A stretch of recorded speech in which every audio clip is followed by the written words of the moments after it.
נעבור פה עכשיו איך אנחנו יוצרים קוד קופון ומוסיפים את הקוד קופון לסרגל הכרזות אצלנו באתר.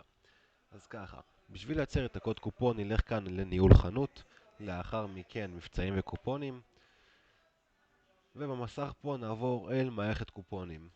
נעשה אוסף קופון, וכאן אנחנו יוצרים את הקופון הרצוי לנו. יש לנו פה את שם הקופון, זה כדי שלנו יהיה נוח וסדר. קוד הקופון זה מה הלקוחות שלנו תצטרכו להקליד בעגלה, בדף של העגלה, כדי שהקופון ייכנס לפועל. נוכל לבחור פה את ההנחה של כמה היא תהיה, אם זה באחוזים או בשקלים.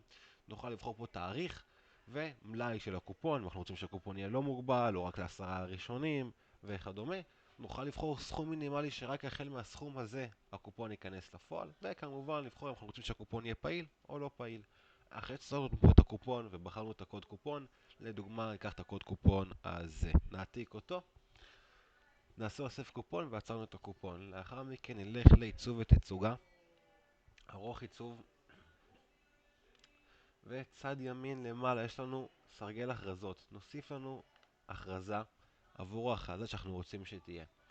נלחץ פה על ארוך של אותה הכרזה ונוכל לעשות פה את כל ההגדרות הרצויות.